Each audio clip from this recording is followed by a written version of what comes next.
हे हमारे स्वर्गीय पिता, एक बार फिर से हम आज के दिन के लिए धन्यवाद करते हुए आपके चरणों में आते हैं।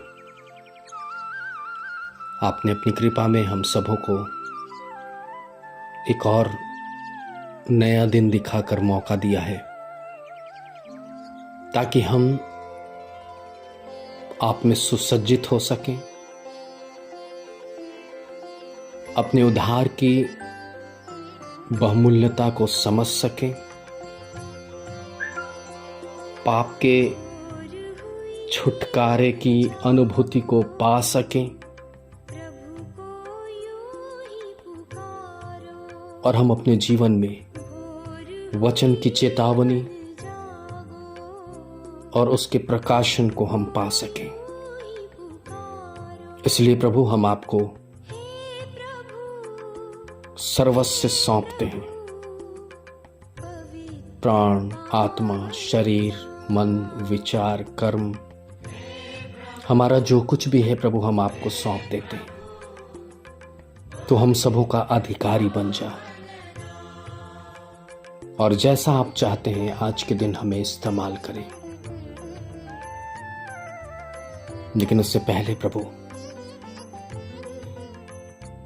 अगर जाने अनजाने में गुनाह हुए हैं,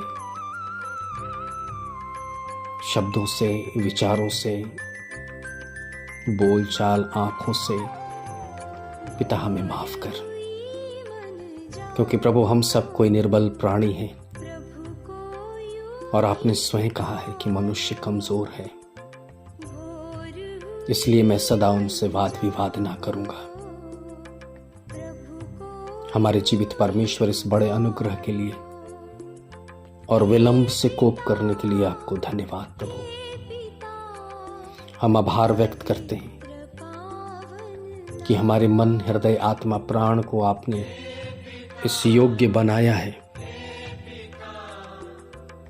कि हम आपकी पवित्र और सिद्ध मर्जी को पूरी करने के लिए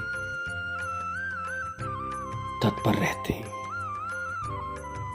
निश्चित प्रभु,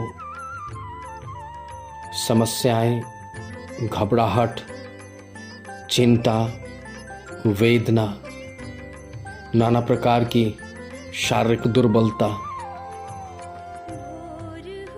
निराशा, ये हमारे चारों तरफ है प्रभु। लेकिन इनमें से एक भी हम पर प्रबल नहीं होती, क्योंकि प्रभु आपका वचन हमें यही कहता है कि मैं तुम्हारा शरण स्थान और बल हूं। संकट के समय अति सहज से मिलने वाले परमेश्वर हैं। हमारी पुकार, हमारी प्रार्थना, हमारी गुहार को सुनने वाले स्वामी हैं और टूटे मन को ग्रहण करने वाले प्रभु हैं। सो प्रभु, आज की सुबह हम में से हर एक जन को आपके चरणों में समर्पित करते हैं। अगर कोई प्रभु इस समय किसी वेदना के कारण आंसू बहा रहा है, किसी शोक के कारण आंसू निकल रहे हैं, ऐ प्रभु उन्हें शांति दीजिए, वचन का ही आव दीजिए, क्योंकि प्रभु तू शांति का राजकुमार है और संसार की शांति क्षण भर की होती है, लेकिन आपके द्वारा दी गई शांति अनंत जीवन तक है। पिताजी, हम प्रार्थना करते हैं, जो लोग बीमारी के कारण दुख में है प्रभु, और आज पृथ्वी पर पाप के कारण इतनी भयानक बीमारियां प्रभु हो चुकी हैं कि प्रभु उनकी गणना भी नहीं की जा सकती। हम मनुष्यों की ढिठाइयों के कारण,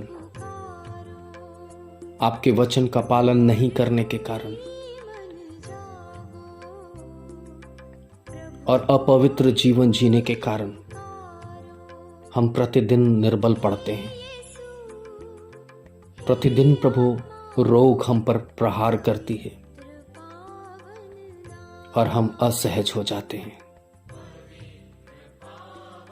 लेकिन अगर हम प्रभु अपने गुनाहों को मानते हैं, पश्चाताप करते हैं, तो निश्चित हिजकिय्याह की तरह प्रभु हम भी चंगाई प्राप्त करेंगे।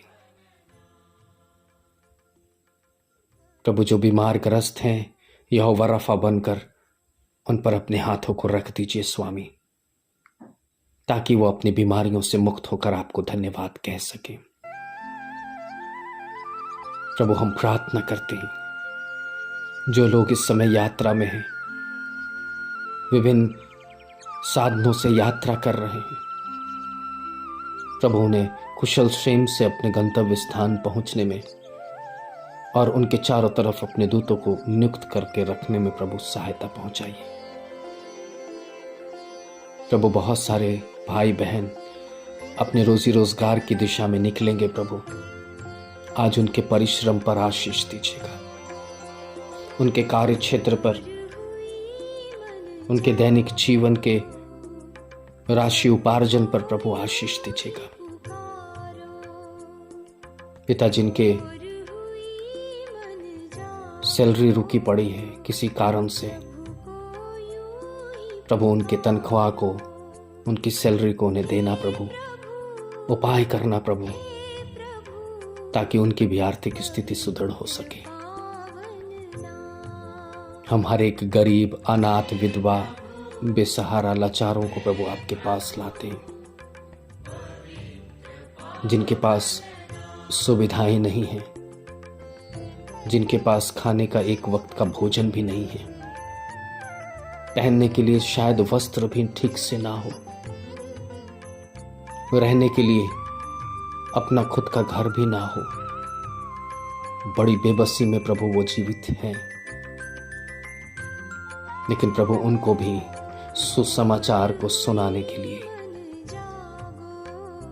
उनको भी सुसमाचार का स्वाद चखाने के लिए प्रभु अपने लोगों को उनके बीच में भेज, क्योंकि प्रभु वचन में लिखा है कि खेत पक चुके हैं, मजदूर कम है।